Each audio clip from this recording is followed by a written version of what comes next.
नमस्कार दोस्तों, ओम श्री गणेशाय नमः।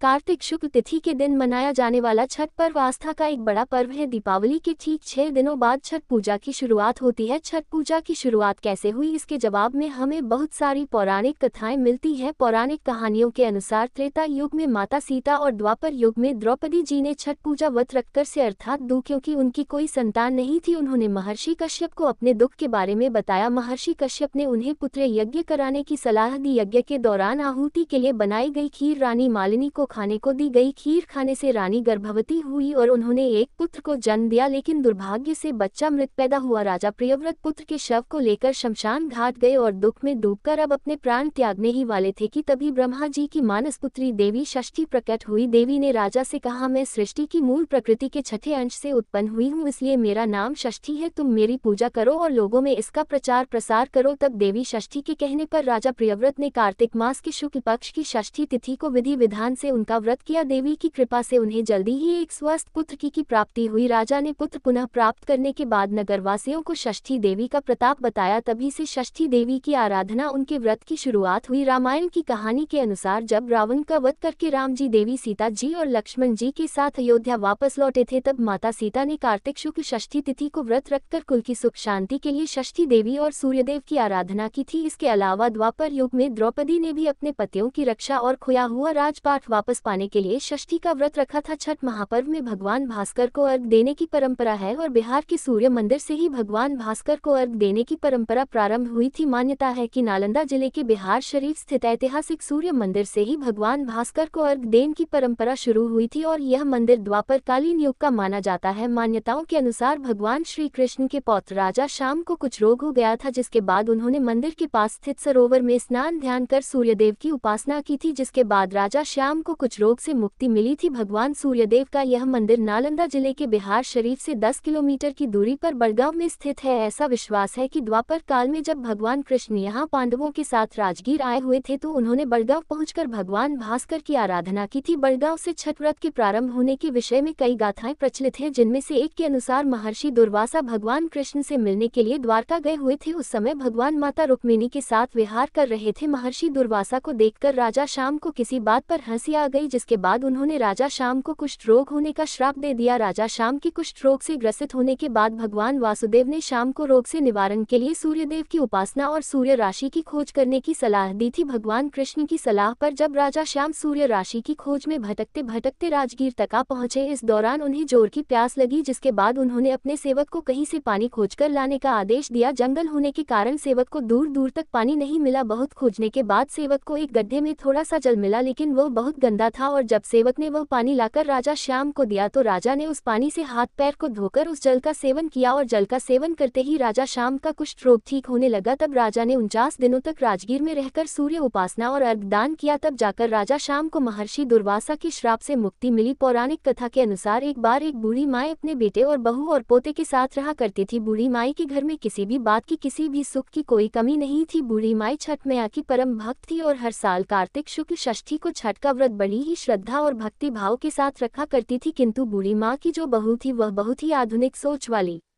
स्त्री थी। उसका पूजा पाठ में कोई विश्वास नहीं था, न ही उसका पूजा पाठ में मन लगता था। एक बार जब कार्तिक मास की शुक्ल पक्ष की चतुर्थी आई तो बूढ़ी माई तो बहुत प्रसन्न थी, क्योंकि उस दिन से छठ का 4 दिवसीय पावन त्योहार जो शुरू हो रहा था। बूढ़ी माई अपने घर की साफ सफाई में लग गई। उसने अपने बेटे को पूजा के लिए आम की लग और पूजन सामग्री लाने के लिए बाजार में भेज दिया। अब बूढ़ी माई ने अपने बेटे की सलामती और उसकी खुशियों के लिए छठ का व्रत किया। बूढ़ी माई ने अपनी बहू से कहा कि वह भी उसके पोते के लिए छठ का व्रत रखे, लेकिन बहू तो नए विचारों वाली थी, उसे इन सब बातों पर विश्वास ही नहीं था। वह अपनी सास से कहने लगी कि माँ जी, यह सारी बातें तो बिल्कुल बेकार है, मुझे इन सब में कोई विश्वास नहीं, ऐसा करने से क्या होगा। तब बूढ़ी माई ने अपनी बहू को छठ माई की महिमा बताते हुए एक पौराणिक कथा सुनाई। बूढ़ी माई बोली, बेटा, बहुत समय पहले की बात है। प्रियव्रत नाम के एक प्रसिद्ध राजा हुआ करते थे। उनके पिता का नाम स्वयंभू मनु था। राजा प्रवत बहुत ही सदाचारी और धार्मिक प्रवृत्ति के मनुष्य थे, किंतु जब उनका विवाह हुआ तो विवाह के कई वर्षों के बाद भी उन्हें संतान सुख नहीं मिला। तब ऋषि कश्यप ने उन्हें पुत्र यज्ञ कराने की सलाह दी। राजा प्रवृत्त ने पूरे विधि विधान के साथ पुत्र यज्ञ का अनुष्ठान किया। उस यज्ञ में प्रसाद रूप में मिली हुई खीर को राजा प्रवृत्त ने अपनी रानी को खिलाया और इस यज्ञ के पुण्य प्रभाव से जल्दी ही राजा की पत्नी गर्भवती हुई। समय आने पर 9 महीने बीतने के बाद रानी ने एक बहुत ही सुंदर पुत्र को जन्म दिया, परंतु वह पुत्र मरा हुआ पैदा हुआ। राजा प्रियव्रत अपने उस मृत बालक के शव को लेकर शमशान में गए और एकांत में शमशान की भूमि पर बैठकर अपने मृत पुत्र को अपने सीने से लगाकर राजा बिलक बिलक कर रोने लगे। इतने में ही वहां पर एक दिव्य प्रकाश प्रकट हुआ। वह दिव्य प्रकाश एक दिव्य नारी में बदल गया। राजा ने उस दिव्य नारी को देखा तो हाथ जोड़कर उन्हें प्रणाम किया और पूछा, हे देवी, आप कौन है? राजा प्रवृत्त की बात सुनकर देवी ने उनसे कहा, राजन, भगवती मूल प्रकृति के अंश से प्रकट हुई मैं देवी षष्ठी हूँ और इस संसार में मैं छठी माई के नाम से जानी जाती हूँ। ऐसा कहकर छठ माता ने उस मृत बालक को उठा लिया और अपने प्रभाव से उसे पुनः जीवित कर दिया। जब राजा ने देखा तो वह स्वर्ण के समान सुंदर और स्वस्थ पुत्र छठी माता की गोद में खिलखिला रहा था। अभी राजा प्रियव्रत उस बालक की ओर देख ही रहे थे कि छठ माता उस बालक को अपने साथ लेकर आकाश में जाने लगी। ये देखकर राजा दुख से विबल हो उठा। उसके होठ कंठ तालु सूख गए और उसने माता की स्तुति की, जिससे छठ माता प्रसन्न हुई और कहा कि हे राजन, तुम सर्वत्र प्रकृति यानी सूर्य, उषा, जल और वायु की पूजा करवाओ और खुद भी करो। प्रकृति की आराधना से और समस्त संसार वर्ष पर सुखी और स्वस्थ निरोगी रहेंगे और दीर्घायु को प्राप्त होंगे। तब राजा प्रियव्रत ने सूर्य, उषा, जल और वायु की तथा छठी माता की पूजा की और व्रत किया। इस पूजा से प्रसन्न होकर छठ माता ने राजा को उनका पुत्र वापस दे दिया। तभी से कार्तिक शुक्ल षष्ठी के शुभ अवसर पर सूर्य, उषा, प्रकृति, जल और वायु के साथ छठी मैया की पूजा की जाने लगी। अपनी बहू को ये कथा सुनाकर बूढ़ी माई कहने लगी कि बेटी, छठ माता की महिमा तो ऐसी ही है कि स्वयं भगवान श्री राम और सीता मैया ने भी छठ का व्रत करके भगवान सूर्यदेव का आशीर्वाद प्राप्त किया था और महाभारत काल में दानवीर कर्ण और पांडव भी छठ का व्रत कर चुके हैं। ये सुनकर वह आधुनिक युग और नए विचारों वाली बहू बोली, माँ जी, यह सब तो मन गंत्यात पर कोई विश्वास नहीं करती। ना तो मैं इतने घंटों तक भूखी प्यासी रह सकती हूँ और ना ही अपने शरीर को कष्ट दे सकती हूँ। यह व्रत तो माँ जी आप ही करो। बहू को फिर से समझाने की कोशिश की, लेकिन वह नहीं मानी। उल्टा वह तो निसास और छठी माता का ही मजाक बनाने लगी। तब बूढ़ी माई ने अपनी बहू को फिर से समझाने का प्रयास किया और कहा कि बेटी, हजारों सालों से चली आ रही इस परंपरा का मजाक तो मत उड़ाओ और तुम भी मेरे पोते की दीर्घायु के लिए छठी माता का व्रत और पूजन करो। बूढ़ी माई की बातों को सुना अनसुना करके बहू वहां से चली गई, लेकिन बूढ़ी माई ने बड़ी श्रद्धा और विश्वास के साथ नहाए खाए का दिन किया और उधर बहू ने सारा दिन मौज मस्ती में बिता दिया। अगले दिन छठ के पर्व का दूसरा दिन यानी कार्तिक मास के शुक्ल पक्ष की पंचमी का दिन आया, जिसे खरना के नाम से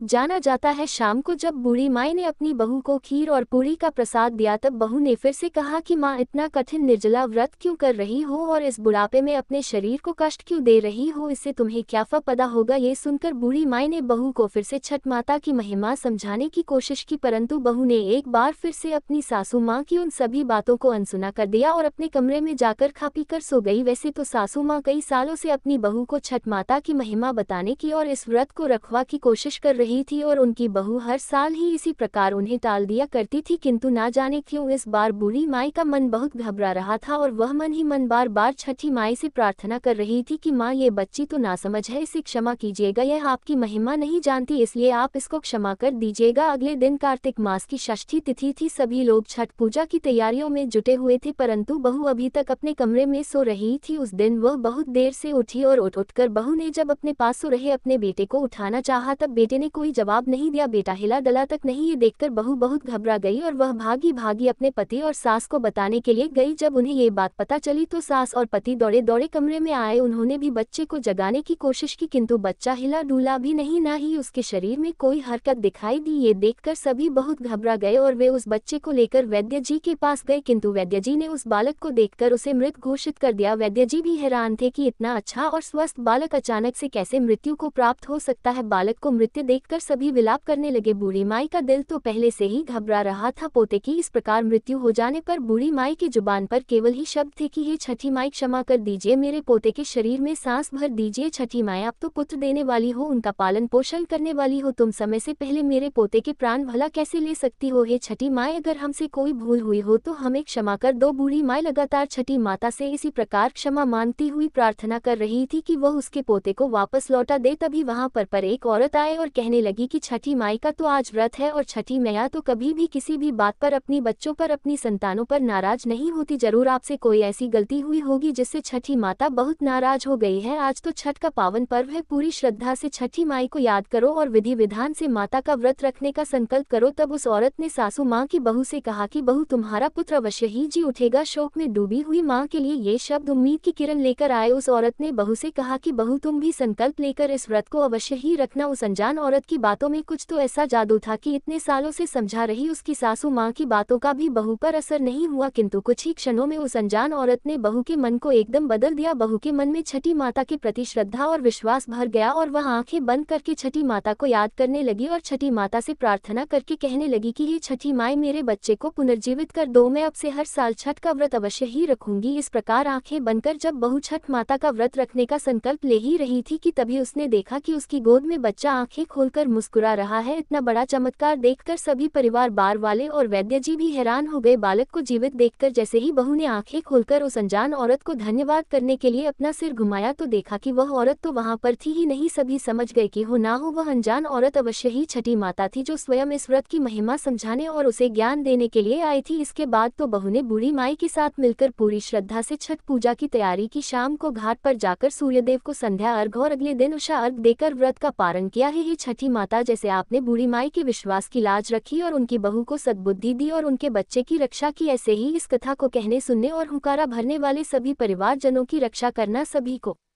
सद्बुद्धि देना और सभी की संतानों की रक्षा करना। प्रेम से बोलिए छठी मैया की धन्यवाद।